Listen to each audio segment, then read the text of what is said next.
What's good, y'all? It's the Demouchets REACT, and we're back with another video. Who we got today, C? Today we're back with another American reaction. So excited about this video. If you're new to us and we're new to you, make sure you scroll down, hit that subscribe button, and turn on the post notification bell, because we're on the road to 200K.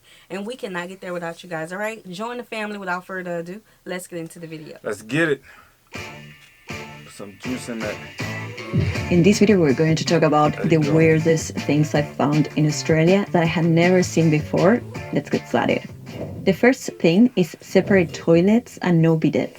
In Australia, many houses are usually designed with the toilets separate from the main bathroom. So basically you have a little room just for the toilet and then a bathroom where you wash your hands, you have the mirror, the shower. And based on my research, historically, this was done for practical reasons, to allow one person to use the toilet while another uses the bathroom, etc. And another reason, of course, is hygiene and privacy. And again, this is something super surprising because in my country, I'm originally from Buenos Aires, Argentina, and in my country, separate toilets don't exist. So when I first came here, especially I was living in a share house, and yeah, I found it very interesting, but at the same time, again, very practical, especially if you're living in a house with a lot of people, perhaps with a family. Yeah, I do. You want the separate, so you want the toilet in the bathroom with a door? Yeah. Oh, wow. Yeah, in different homes you get that. You know, in the newer build homes, they have it like that. Okay. Oh, interesting. With children, you don't have to wait for your turn to use the toilet. You just can go and then another person can have a shower in the separate bathroom. And another thing in relation to this, in relation to bathrooms and toilets, and this is something that I had first seen in the US, and then when I came to Australia again, it surprised me because it's not usual here either. It's bidets, or we call them bidet. That was another huge difference. In my country, Argentina, bidets are basically an essential part of the bathroom, and in many European countries, this is the case as well. But yeah, in Australia, they don't exist. And I remember I was so surprised that I told my friends about it, and they were like, oh, that's disgusting. How come they don't have bidets? Then I told my Aussie friends about the bidets, and they find disgusting the fact that we have bidets as well. So it's a very interesting cultural difference. And yeah, I don't know, it's something that caught my attention. The second thing that I found very weird is Vegemite. Aussies love their Vegemite. And again, this is one of the weirdest things that I've come across. And if you don't know what it is, this is a spread that is made of brewer's yeast extract, a byproduct of beer manufacturing, that you can put on a piece of toast, crackers, sandwiches. And I remember the first time that I tried Vegemite. It wasn't actually here in Australia, but it was 1 year before coming here. I was studying English with an Aussie teacher, and I remember that he brought Vegemite for me to try. And at the beginning, when I looked at it, I hadn't tried it yet. When I looked at it, I thought it was yummy because it reminded me of chocolate, right? Like if you see the color of Vegemite, it looks like Nutella. And then, of course, I gave it a try. He put it on a piece of toast. Basically, you have just to put a bit of butter, then a bit of Vegemite. And I tried it, and yeah, my face, it was basically lemon face. I heard about it, though. No, this Vegemite is give or take. You know what I'm saying? Nothing's going to, nothing. It's going to replace my peanut butter. I'm just saying. I don't know, but I think I'm with you with the peanut butter now. Oh, come on. No. Go get you some Vegemite. Go get you some Vegemite. Yeah. It's the weirdest thing that I had ever tried in my life. Now I like it. I don't eat it every day, but I do live with my Aussie partner, and Vegemite is an essential item in the house, in the fridge. And to give you an idea, it basically tastes very salty, kind of bitter as well. And an interesting fact as well is that Vegemite apparently was born in the 1920s in Melbourne, and it was an attempt to replicate the British Marmite, which I haven't tried. Please don't troll me, because when I read this interesting fact to my partner, he got very offended. So please don't blame it on me. This is on the internet. I don't know whether it is true or not. You can, leave a comment below and tell me what you think. Another thing that caught my attention when I first came to Australia is the fact that alcohol is sold separately. So you won't find alcohol in supermarkets. I remember the first time that I went to a supermarket getting a bottle of wine, and I spent at least 30 minutes going around just looking for the alcohol section, right? And I couldn't find it, and until I asked, and of course I realized that there was a bottle shop outside. Apparently this is a measure that they've taken to limit excessive alcohol drinking. As I've said in other videos, Australia is known for having a strong drinking culture, and that's why there are high taxes on alcohol, and also it seems that that's the reason why they have separate bottle shops. Whereas in my country, in Argentina, as well as in many European countries, when you go to the supermarket, you'll always find the alcohol section right in there. We don't have have separate bottle shops. So that's an interesting difference and something that now I've gotten used to it. But yeah, it's Now we do have separate alcohol shops, but we also have it in the stores as well. I think when you want to go to the separate alcohol shop, you're looking for more of the finer things and more of a variety. Yeah. We do have it like that too. Yeah. still a little bit, I don't know, weird. Again, I think that caught my attention when I first came to Australia is the fact that Australians place stuff that they don't want on the street outside their home. And this practice is called hard rubbish collection. And most of these items are usually pieces of furniture or appliances that people put outside their homes for other people to come and pick them up, or for a truck to pick it up. So it's very interesting. And to be honest, many of these items are usually in really good shape. I know many people who basically make a living out of that. They go and collect, I don't know, a couch that perhaps is in good condition or just a bit dirty. They clean it up or they refurbish it, and then they sell it on Facebook Marketplace, and they made a lot of money. So yeah, so garage sales, do y'all do any of those? Because oftentimes, like, before we put something into the street, like she said, they would sell it on the market. Or somebody would just have an open garage sale and put everything out. Yeah. Or if you're moving out, they'll put everything to the street. And then the people will come and be like, "That's all look brand new." They I'm about start to take taking. it. Yeah. And before you even move, turning your keys or whatever, it's gone. Everything Facts. is gone. Yeah. So, I actually like when that happens. yeah, perhaps it's a good business idea if you want to explore that. Another thing that I found very surprising when I first came to Australia is the fact that there are very, very hefty fines for putting your feet on public transport seats. And these fines actually go up to 288 Australian dollars. It's insane. And of course, it makes sense, right? I don't think anywhere in the world it's polite or respectful to put your feet on the seat, right? On the public transport seat where other people are going to sit. It's basic good manners. But I had never seen that they actually fine you for that. And such, again, hefty fines. So yeah, that's something that caught my attention. Housewarming parties. Pause. You got to be mad comfortable to be bending knees in transport, and you up in there just reading or whatever. You got to cock your body with it and all that. Now, I think respecting people's furniture is key. You know what I'm saying? And that's what we teach as well. You don't want to just put your feet on nobody's furniture like that. So make sure your children are sitting down. Man, a fine? What? Okay. Imagine a fine per kid. Per kid. That one was jumping. This one was roughing. This one had his feet tucked. Oh, man.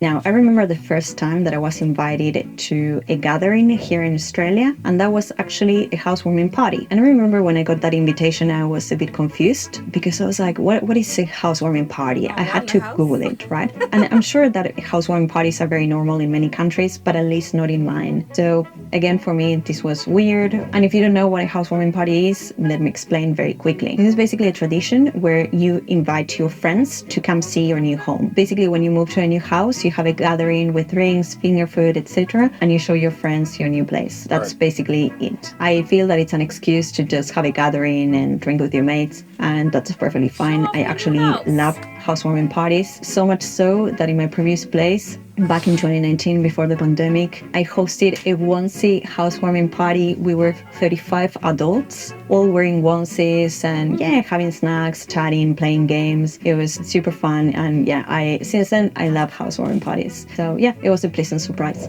Okay, let's talk about the healthcare system and doctors in Australia, because this is something that as well, it really surprised me when I first came here. To be honest, I was a bit confused. Now, if you want to know about the healthcare system in Australia, I have a whole dedicated video about it. I think it's going to make your life easier. Now, in my country, in Argentina, and I know many European countries are exactly the same, when you have an ailment, when you're feeling sick, perhaps you have a tummy issue, you usually go to the specialist directly. You go to the gastroenterologist, right? That's the case in my country. Whereas here in Australia, your first point of contact is your GP, your general practitioner. Basically, a doctor that does general practice, and they're not a specialist, but they do everything. It's general medicine. And then perhaps they're going to give you a prescription, refer you for x-rays, etc. Now, if your tummy ache gets worse over time and the issue doesn't get resolved, then your GP is going to refer you to a specialist. But your first point of contact here in Australia is a GP. Another example, if you have to go to the gynecologist and have a pap smear, here in Australia, again, you go to your GP first. Whereas in my country, you usually go to the gynecologist first, and you're going to have your own gynecologist, your specialist, and you have all the tests. The gynecologist does everything for you. Whereas here in Australia, you are going to go to the GP or a nurse perhaps, and they're going to do that for you. Something interesting, again, a huge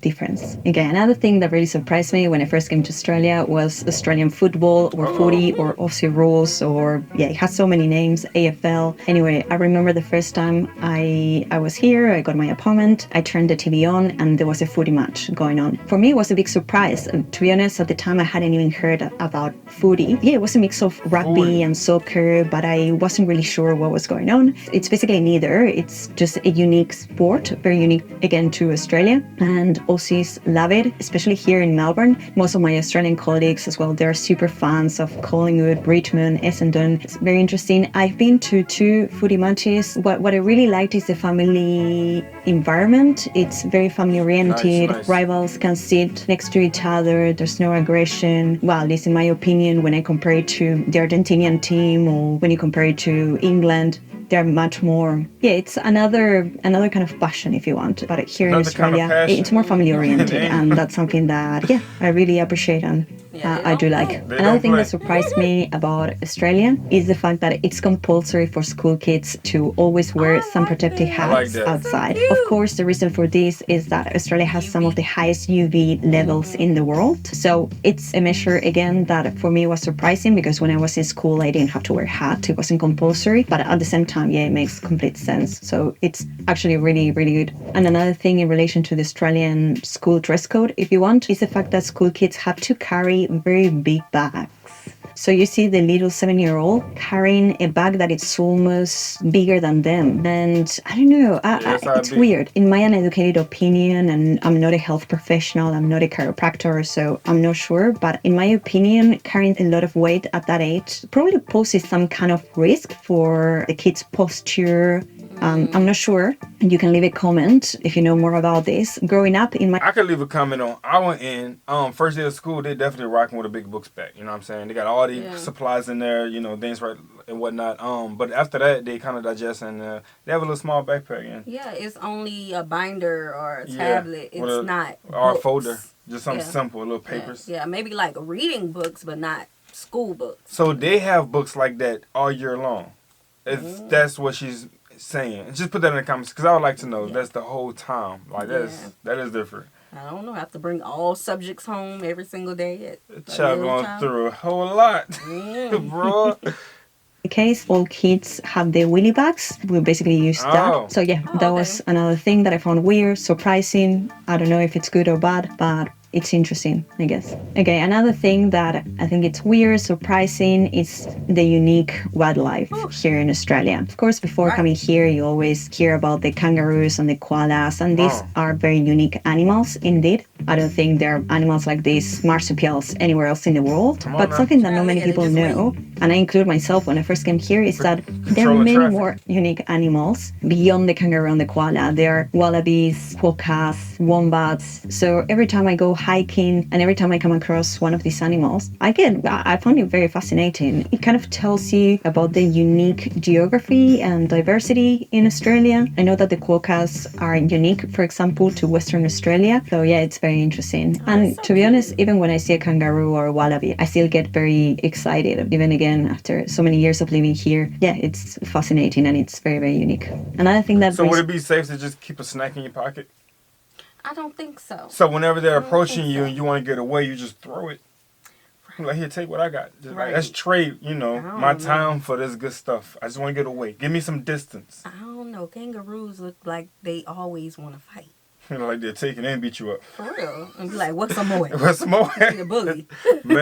And perhaps it shouldn't have, considering how important the beach lifestyle is for this country, is that they have a beach safety education program called NEPERS. This is basically a program where kids as young as 5 years old learn about beach safety and rescue techniques. So if you're at the beach at any coastal town in Australia, usually in the morning during weekends, you are probably going to come across all these kids being trained for the NEPERS program, basically being trained on life-saving techniques and, as I said, beach safety, etc. So it's something that I would have loved to be able able to have when growing up. I found it amazing. And of course, again, this reflects the importance of knowing how to swim. Here in Australia, that's super important. That's the one skill that you do need to learn if you're seeking that beach lifestyle, I guess. So those are the things that I find interesting, surprising, weird about Australia. All right, man, we're going to stop right there. Make sure you guys check our channel out. So, the only thing I do find different was, now, I mean, all of them was different, but one that's very new was the last one, the kids. Yeah. On the beach and being taught basically CPR training, how to save a life, how to swim correctly. That's perfect, like, especially for the age, the activity in that alone is so fun. I know all parents are, like, involving their children in that. Right. Like, y'all know when we travel places, we want to be like a local, kind of. Yeah. And just blend in. I instantly thought about our children like, ooh, that's something I would want them to like, oh, y'all the Demouchets REACT? No. Not at all. Not today. We are local. I'm just in the beach playing with the sand. Yeah, we local. Yeah, the only thing that was like, I don't know, like kind of funny to me was the bidet, because I'm like, she keeps talking about it. And I started to think about it, and I'm after like, a minute, you start thinking about how people clean up after themselves. I don't know, but the cool thing about bidets is if it's not in your home, you can purchase it online. Yeah, you can. And get used to it. Yeah. I don't think I would get over the animals. I think the one for me is the spiders. Well, that's not an animal, but spiders. Like, I saw the damage they do down there. Yeah. That's another level. Telling you, I'm going to have snacks in my pocket, right? And I'm going to feed them if I feel like I'm being threatened. Because that's how it's going to work. Now, I know y'all going to have something to say about that, because it's like, well, you know, just like your wife said, they're going to probably want more from you. And they're going to chase you down after that. Hey, I got my backup. You hear me? So look, if something pop off, C is going to be gone. I am gone. C going to be gone. That's messed up. Dragging the kids. Come on, Dion. That's funny. All right, y'all. We hope you guys enjoyed this video with us. Be sure to subscribe. We'll see you soon. Peace.